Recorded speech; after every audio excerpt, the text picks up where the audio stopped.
런던 공항에서 혼자가 된 날. 나이 75. 사람들은 흔히 말한다. 이 나이가 되면 이제 세상 욕심도 내려놓고 그저 조용히 살면 된다고. 하지만 사람 마음이 어디 그렇던가. 나는 그날까지도 내 인생이 이렇게 뒤집힐 줄은 꿈에도 몰랐다. 나는 김태식이다. 올해 75. 평생을 성실하게 살았다고 나 스스로는 생각한다. 젊을 때는 건설 현장에서 막노동을 했다. 비가 와도 눈이 와도 현장은 멈추지 않았다. 허리가 부서질 것 같던 날도 많았고 손가락이 터져 피가 흐르던 날도 많았다. 그래도 버텼다. 왜냐하면 가족이 있었기 때문이다. 아들 하나, 딸 하나, 그리고 아내, 그 세 사람을 위해 나는 평생을 일했다. 아들 태준이는 서울에서 회사를 다닌다. 딸 미정이는 부산에서 산다. 둘 다 대학까지 보냈다. 사실 내 형편의 대학은 사치였다. 하지만 아버지 나 대학 가고 싶어요. 아들이 그렇게 말했을 때 나는 단 한 번도 싫다는 말을 하지 못했다. 그래서 논도 팔고 집도 줄이고 빚도 졌다. 그렇게 아이들을 키웠다. 그리고 아내는 10년 전에 세상을 떠났다. 암이었다. 병원 침대에 누워 아내는 마지막으로 말했다. 여보 당신 이제 좀 편하게 살아요. 그 말을 들었을 때 나는 그저 웃었다. 하지만 아내가 떠난 뒤 집은 너무 조용해졌다. 밥을 먹어도 맛이 없었고 TV를 봐도 재미가 없었다. 그저 하루하루가 길게 느껴졌다. 그러던 어느 날 아들한테 전화가 왔다. 아버지, 태준아. 아버지, 이제 여행 좀 다니세요. 나는 웃었다. 내가 무슨 여행이냐? 그러자 아들이 말했다. 그래서 우리가 준비했어요. 나는 그 말이 무슨 뜻인지 몰랐다. 뭐? 세계 여행이요. 그 말을 듣는 순간 나는 한동안 말을 하지 못했다. 아버지 평생 고생했잖아요. 전화기 너머로 아들 목소리가 들렸다. 이제 좀 즐기세요. 그때 내 눈이 살짝 뜨거워졌다. 나는 그저 웃으며 말했다. 이놈들 돈은 어디서 났냐? 그러자 딸이 전화기를 바꿔들었다. 아빠, 미정아. 우리 이제 돈 벌어요. 그래도 아빠가 우리 키웠잖아요. 그 말을 듣는 순간 나는 가슴이 꽉 막힌 것처럼 먹먹해졌다. 그렇게 내 인생 첫 해외여행이 시작되었다. 행선지는 영국, 런던이었다. 나는 평생 비행기를 타본 적이 없었다. 그래서 공항도 처음이었다. 인천공항에 도착했을 때 나는 마치 다른 세상에 온 것 같았다. 사람이 너무 많았다. 그리고 모든 것이 너무 컸다. 아들은 내 어깨를 두드렸다. 아버지 긴장하지 마세요. 딸도 웃었다. 아빠 재밌을 거예요. 나는 어색하게 웃었다. 그래. 그때까지만 해도 나는 몰랐다. 이 여행이 내 인생에서 가장 잔인한 날이 될 줄은. 런던 히드로 공항. 비행기는 12시간을 날았다. 다리가 저렸고 허리가 아팠다. 그래도 나는 기분이 좋았다. 여기가 영국이구나. 나는 창밖을 보며 말했다. 공항에 내렸을 때 아들은 말했다. 아버지 잠깐 여기 앉아 계세요. 왜? 렌터카 찾고 올게요. 딸도 말했다. 아빠 금방 와요. 나는 공항 의자에 앉았다. 그리고 짐가방을 옆에 두었다. 30분이 지났다. 나는 별 생각이 없었다. 공항이 넓으니까 시간이 걸리겠지. 1시간이 지났다. 나는 조금 이상하다고 생각했다. 이상하네. 하지만 나는 여전히 기다렸다. 2시간이 지났다. 나는 아들한테 전화를 걸었다. 전원이 꺼져 있습니다. 나는 다시 걸었다. 딸에게도 걸었다. 전원이 꺼져 있습니다. 그때 내 가슴이 조금씩 식어가기 시작했다. 3시간이 지났다. 나는 그제야 알았다. 나는 버려진 것이다. 런던 공항 한가운데에서 75 노인이 완전히 혼자가 되었다. 나는 한참 동안 움직이지 못했다. 사람들은 바쁘게 지나갔다. 아무도 나를 보지 않았다. 아무도 내가 버려졌다는 걸 모르는 것 같았다. 그때 내 머릿속에 한 문장이 떠올랐다. 아버지, 이제 여행 좀 다니세요. 나는 천천히 웃었다. 그리고 처음으로 생각했다. 그래, 여행. 맞다. 이제부터 진짜 여행을 해야겠다. 그리고 그 여행의 끝에는 내 인생에서 가장 조용하고 가장 무서운 복수가 기다리고 있었다. 런던 거리에서 만난 뜻밖의 사람. 런던 공항을 나서자 찬바람이 얼굴을 스쳤다. 75세 노인이 된 내 몸은 여전히 단단했지만 세상을 믿지 못할 만큼 피곤하고 지쳐 있었다. 여기서 뭘 해야 하지? 혼잣말을 하며 캐리어를 끌고 공항 앞 광장을 걸었다. 길거리에는 관광객과 현지인이 섞여 끊임없이 오가고 있었다. 그중 한 남자가 내 캐리어를 보고 살짝 미소를 지었다. Excuse me, do you need help? 영어로 말했다. 나는 잠깐 멈춰서서 그를 바라보았다. 나는 한국에서 왔네. 내 목소리가 낯설게 떨렸다. 남자는 천천히 고개를 끄덕였다. 아, you are lost. 그 말이 내 마음을 정확히 꿰뚫었다. 그의 이름은 마르코였다. 길거리에서 관광객들을 돕는 일용직이었다. 하지만 그는 단순한 안내자가 아니었다. 마르코는 런던 지도와 휴대폰을 꺼내 내게 말했다. 당신을 여기 혼자 두고 간 사람들은 곧 후회할 겁니다. 하지만 먼저 당신이 안전해야 합니다. 그 말에 나는 처음으로 약간의 안도를 느꼈다. 마르코와 함께 나는 작은 호텔로 향했다.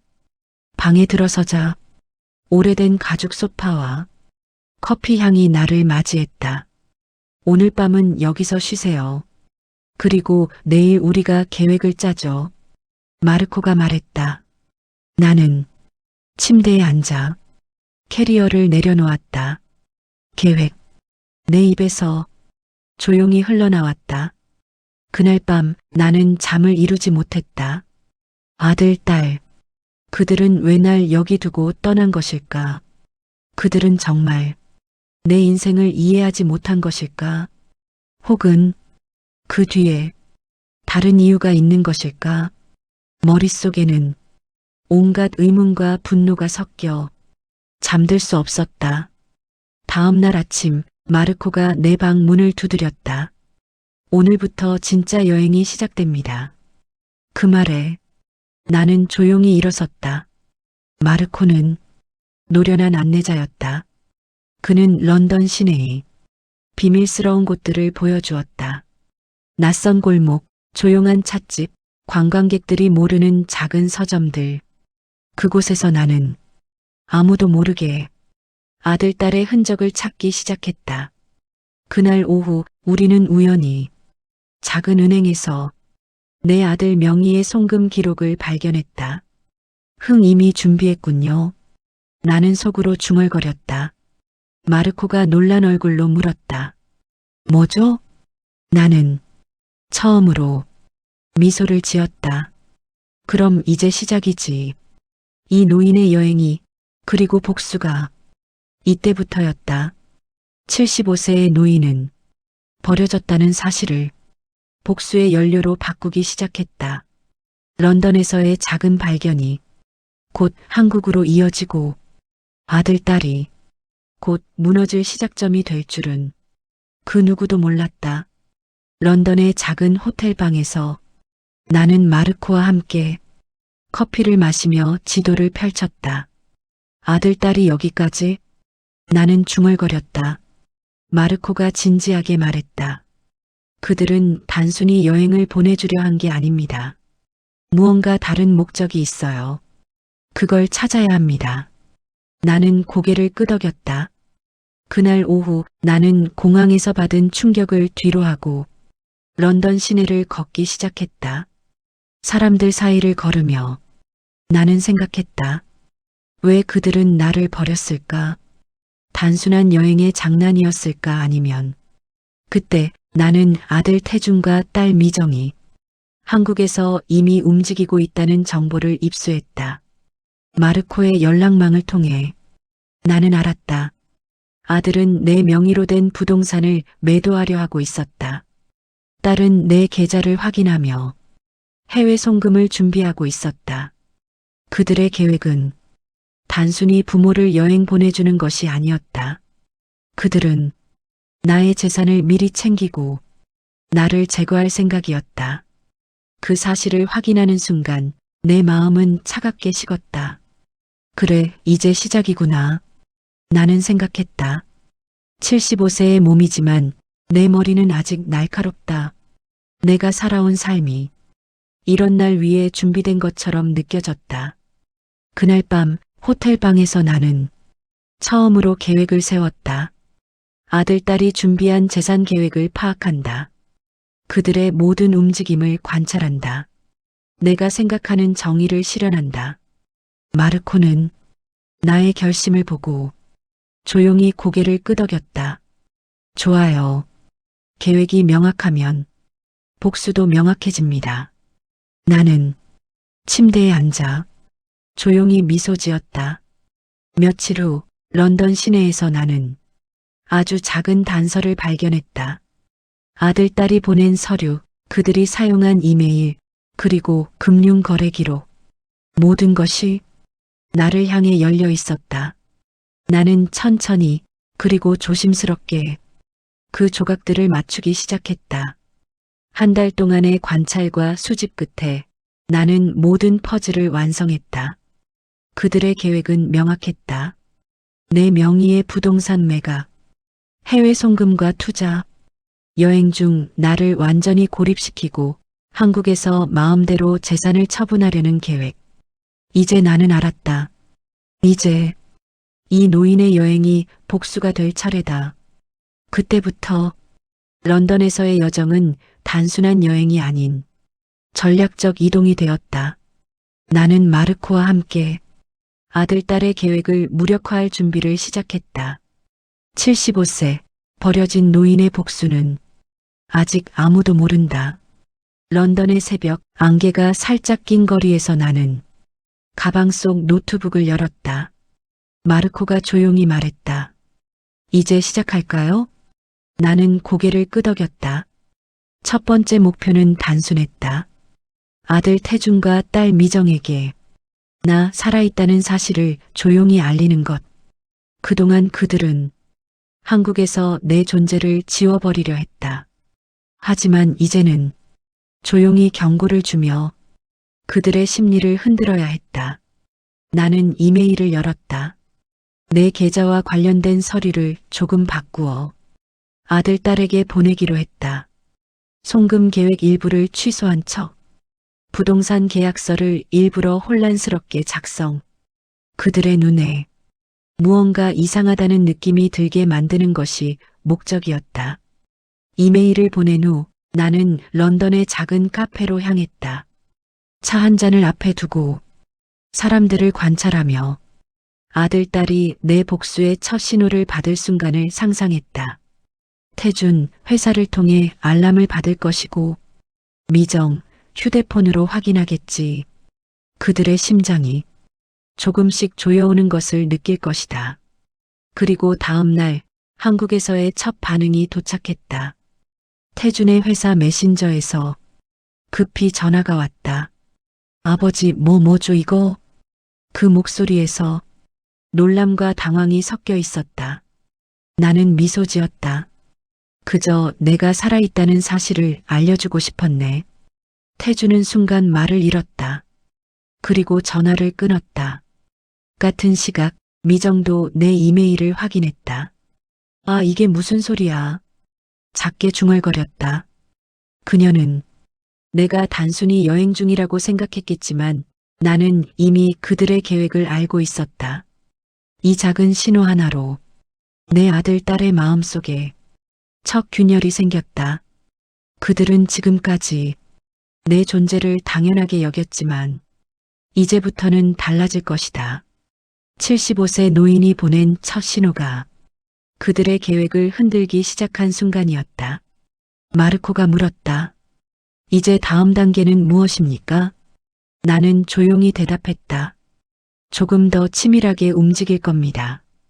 그들이 예상하지 못하도록 런던의 안개 속 한 노인이 조용히 복수의 첫 발을 내디뎠다.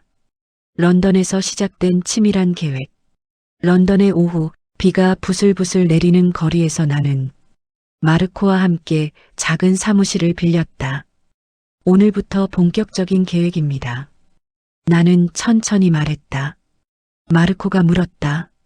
첫 단계는요? 정보 수집, 그리고 심리적 압박. 나는 눈을 빛내며 말했다.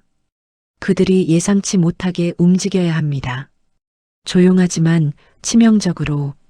첫 번째 목표는 금융 기록이었다. 마르코와 함께 나는 아들 태준이 내 명의로 처리하려던 해외 송금 내역을 분석했다. 송금 날짜와 금액, 은행 담당자 이름, 송금 목적, 모든 정보를 정리하며 나는 계획을 세웠다. 조금씩 흔들리게 해야 한다. 나는 혼잣말처럼 말했다. 그 다음 목표는 부동산이었다. 한국에서 아들, 딸은 내 명의로 된 아파트를 판려하고 있었다.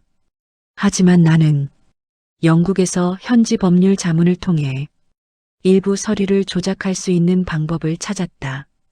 계약서 일부를 검토하며 작은 서류 오류를 만들어 아들, 딸이 서둘러 서류를 처리하지 못하게 하는 것.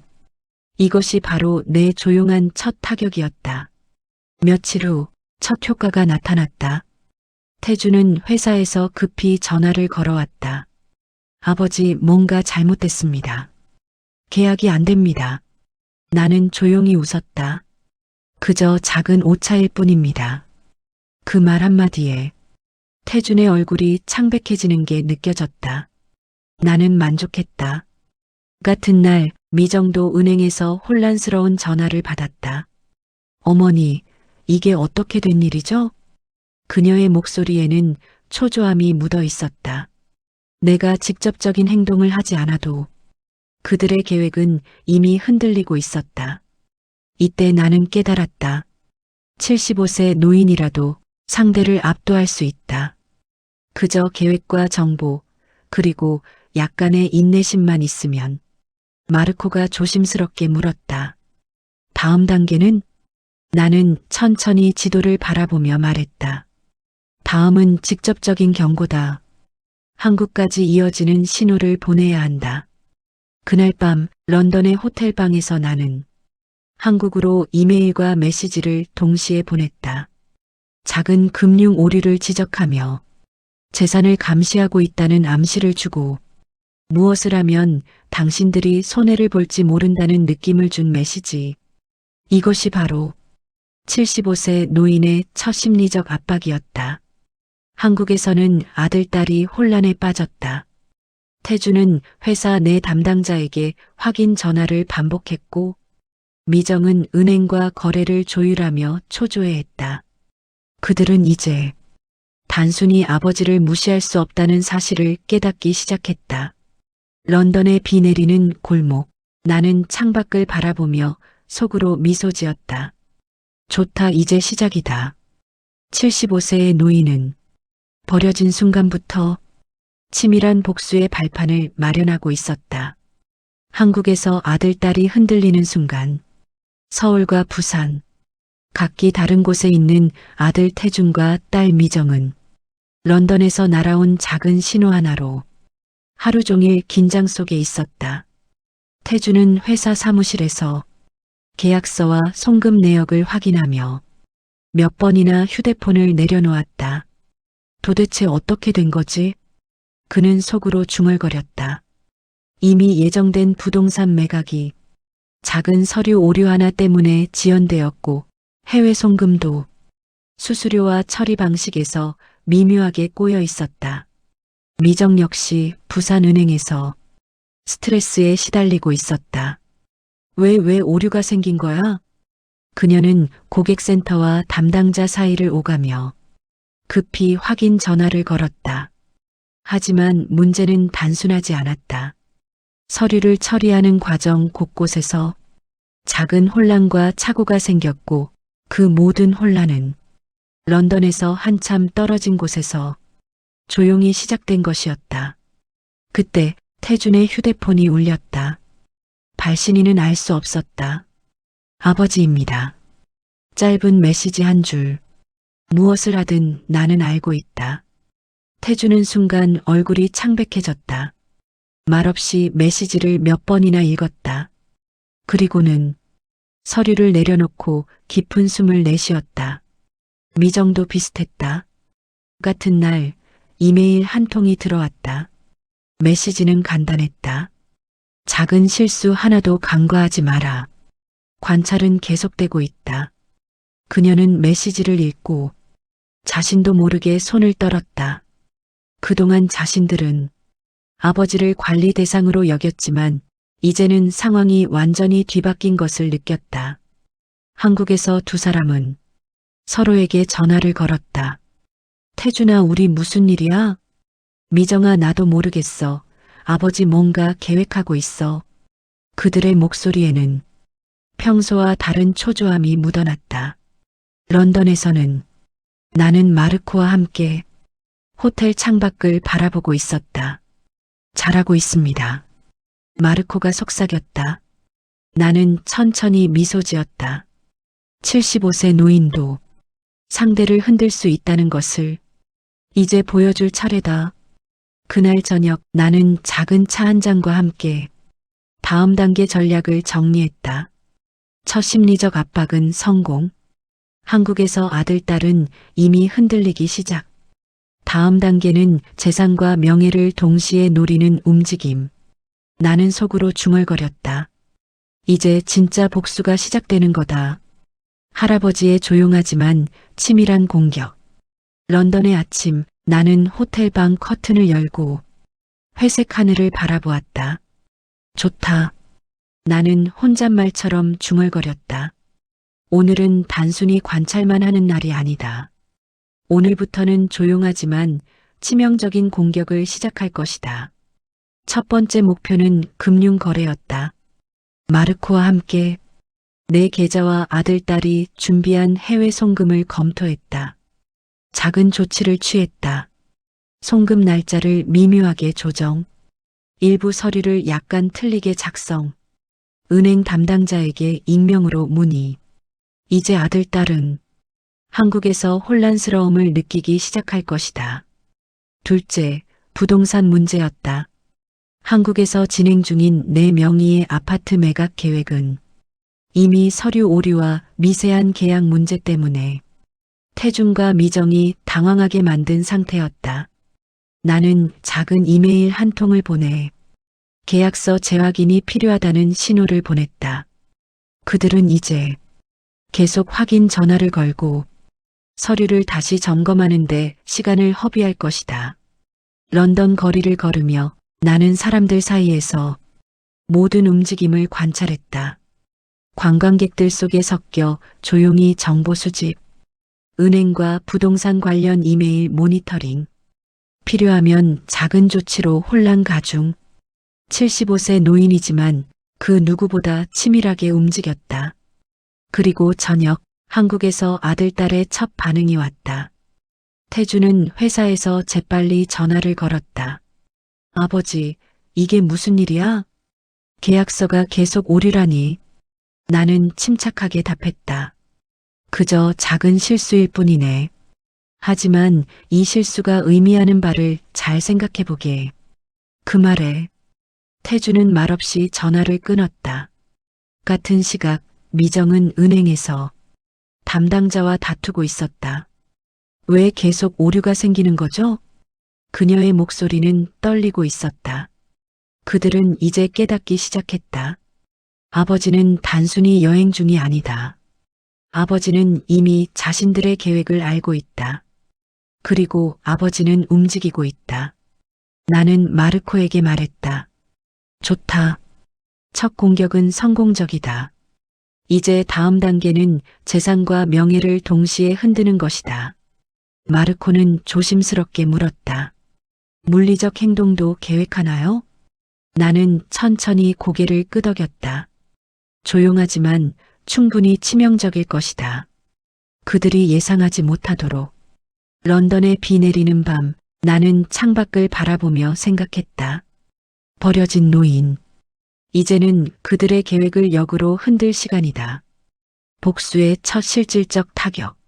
런던의 한낮 비가 잠시 멈추고 햇살이 희미하게 공항 근처 거리를 비췄다. 나는 호텔 방에서 마르코와 함께 오늘의 행동 계획을 점검했다. 오늘부터는 단순 경고가 아니다. 나는 천천히 말했다. 오늘부터는 실질적인 타격이다. 첫 번째 목표는 아들 태준이었다. 한국에서 진행 중인 4명의 아파트 매각 계약서에 나는 치밀하게 작은 오류를 삽입했다. 일부 서류 날짜 조정, 서류 서명 위치 미세하게 변경, 거래 담당자에게 익명 문의. 결과는 곧바로 나타났다. 태주는 회사에서 급히 담당자에게 확인 전화를 걸었고 오류 때문에 매각 진행이 멈추었다. 그는 처음으로 아버지가 단순한 여행자가 아니라는 사실을 느꼈다.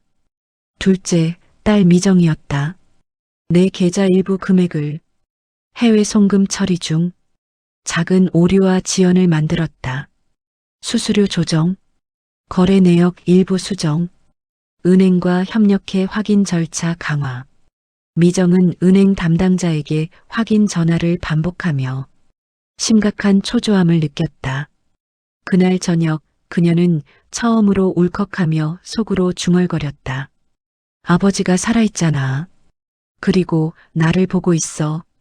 런던에서. 나는 호텔 창밖을 보며 조용히 미소 지었다. 좋다. 첫 타격 성공. 나는 속으로 중얼거렸다. 마르코가 물었다. 다음 단계는요? 나는 천천히 지도와 메모를 펼쳤다. 이제는 심리적 압박과 재산 조작을 동시에 가해야 한다. 그들이 예상하지 못하도록. 그날 밤 한국에서는 아들, 딸이 서로에게 전화를 걸며 혼란 속에 빠졌다. 태준아 계약이 왜 안 되지? 미정아 내 송금이 또 막혔어. 두 사람 모두 처음으로 75세 노인인 아버지에게 완전히 압도당하고 있음을 느꼈다. 그날 이후 런던의 할아버지는 조용히 계획을 이어갔다. 작은 서류 오류와 금융거래 지연 심리적 압박, 아들, 딸의 계획 혼란 재산과 명예를 동시에 공격. 직접적인 물리적 충돌 없이도 충분히 효과. 75세 노인의 조용한 공격은 점점 그들의 일상과 계획을 뒤흔들었다. 아들, 딸의 계획 붕괴. 서울과 부산.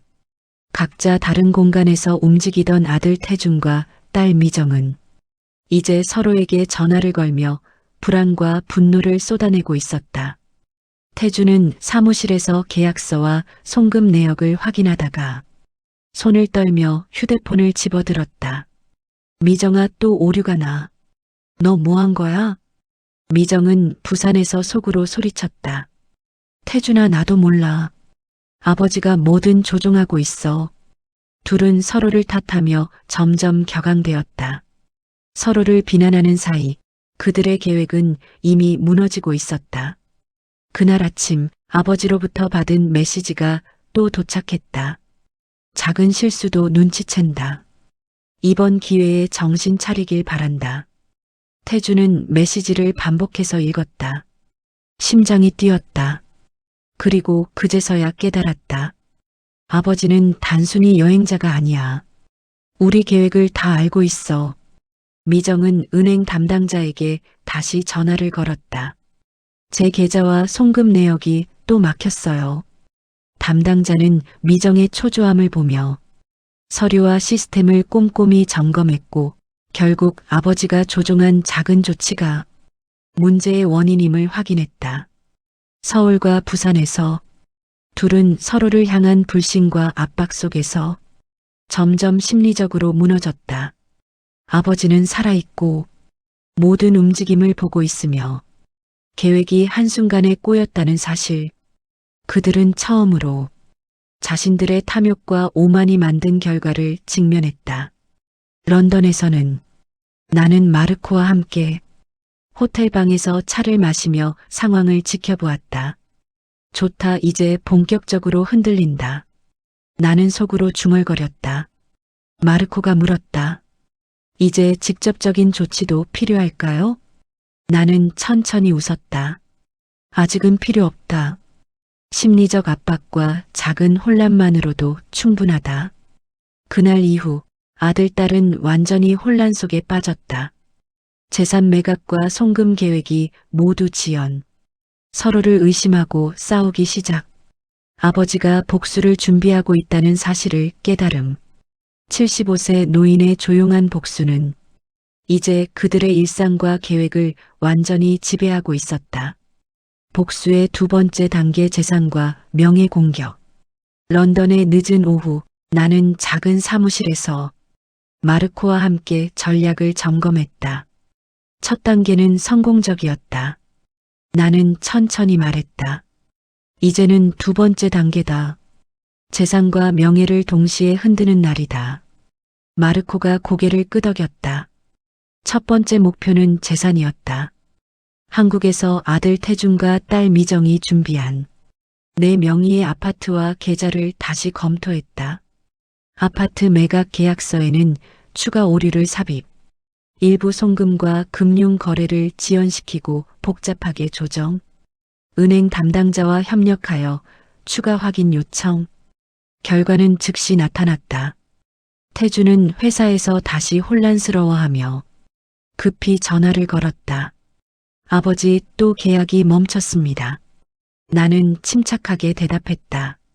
그저 과정상의 문제일 뿐. 하지만 반복되면 의미를 알게 될 거야. 둘째 목표는 명예였다. 나는 한국 내 소셜 미디어와 뉴스 기사, 그리고 아들, 딸의 사회적 평판을 조용히 관찰했다. 작은 메시지 하나, 작은 댓글 하나로도 그들의 평판과 자존심을 흔들 수 있었다. 태준이 회사에서 무리하게 상황을 설명하게 만들고 미정은 은행과 주변 사람들에게 초조한 모습이 노출되도록 유도. 이 모든 것이 아들, 딸의 심리적 압박을 강화했다. 한국에서는 이미 두 사람의 관계가 흔들리고 있었다. 태준아, 우리 계획이 계속 꼬여. 미정아, 송금과 계약 문제 때문에 회사에서 혼났어. 둘은 서로를 탓하며 점점 더 혼란에 빠졌다. 런던에서는 나는 마르코와 함께 호텔방 창밖을 바라보며 커피를 마셨다. 좋다. 이제 본격적인 압박이 시작됐다. 나는 혼잣말처럼 중얼거렸다. 마르코가 물었다. 다음 단계는요? 나는 천천히 지도와 메모를 펼쳤다. 이제는 마지막 조각이다. 그들이 완전히 무너질 순간을 만들어야 한다. 그날 밤 한국에서는 아들, 딸이 완전히 초조해졌다. 재산은 아직 내 통제 아래.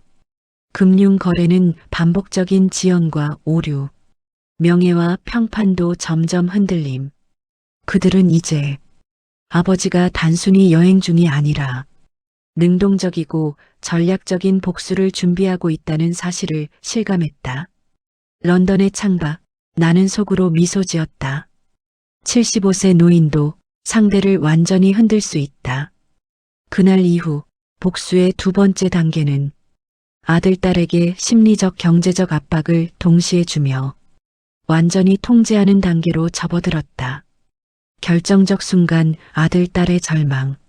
서울과 부산, 각기 다른 공간에서 움직이던 아들 태준과 딸 미정은 이제 서로에게 전화를 걸며 더 이상 계획을 유지할 힘조차 남지 않았다.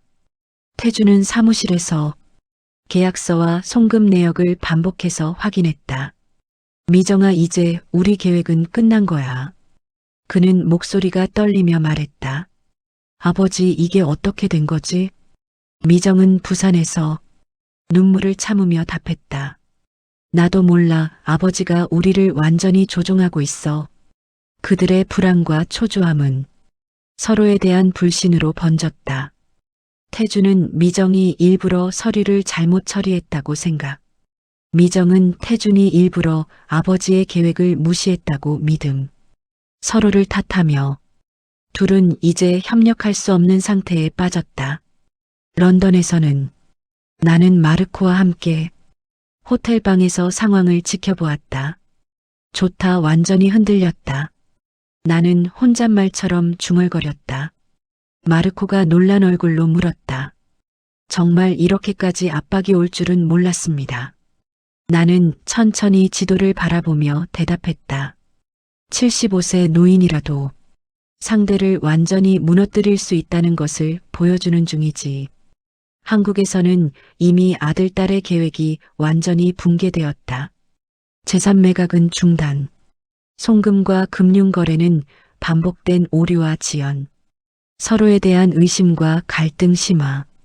그들은 이제 아버지에게서 도망칠 수 없다는 사실을 깨달았다.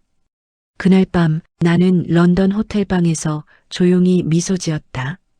이제 마지막 단계만 남았다. 나는 속으로 중얼거렸다. 마르코가 물었다. 마지막 단계란? 마지막은 그들이 완전히 정신적으로 무너지고 모든 것을 내 손에 맡기게 만드는 순간이다. 75세 노인의 복수는 이제 절정으로 향하고 있었다. 그들이 나를 버렸던 공항에서 시작된 분노와 상처는 런던에서 치밀하게 계산된 전략과 함께 한국에 있는 아들, 딸에게 돌아가고 있었다. 복수의 완성, 노인의 승리. 런던의 아침, 햇살이 창문을 스며들며 호텔방을 따뜻하게 비추었다. 나는 커피 한 잔을 들고 창밖을 바라보았다. 멀리 템스강이 흐르고 도시의 일상은 평화롭기만 했다. 하지만 그 평화 속에서 한국의 아들 태준과 딸 미정은 완전히 혼란에 빠져 있었다. 태준은 사무실에서 마지막으로 매각 계약서와 금융 거래를 확인했다. 모든 게 꼬였어. 아버지에게서 도망칠 수 없어. 그는 자신의 실패를 실감하며 무력하게 앉았다. 미정도 은행에서 마지막 송금 문제를 해결하며 속으로 중얼거렸다. 아버지, 진짜로 우리를 이겼어. 나는 마르코에게 말했다. 좋다. 이제 마지막 메시지를 보낼 때다. 마르코는 조심스럽게 물었다. 어떤 메시지를 보내실 겁니까? 나는 미소 지으며 답했다. 짧지만 강력하게. 우리 관계의 결말을 보여줄 메시지. 그날 저녁 한국의 아들, 딸에게 도착한 메시지 한 줄. 모든 것을 되돌릴 힘은 내가 가지고 있다. 이제 모든 선택은 내 손이 아닌 내 손에 달렸다. 태준과 미정은 말없이 메시지를 반복해서 읽었다. 그리고 두 사람은 처음으로 아버지에게 완전히 항복했다. 런던의 호텔방, 나는 커피를 마시며 조용히 웃었다. 75세의 몸이었지만 마음과 전략은 젊음을 능가했다. 버려진 공항에서 느낀 배신과 분노는 치밀한 계획으로 돌아와 아들, 딸에게 완전히 증명되었다. 그날 이후 나는 여전히 여행을 즐기듯 런던의 거리를 걸었다. 하지만 마음 한켠에는 만족감이 있었다. 재산과 명예는 내 손에 있었다. 아들, 딸은 나를 다시 존중하게 되었다. 무엇보다 나는 스스로에게 증명했다. 나이 들었다고 내 의지와 전략까지 꺾일 수는 없다는 걸.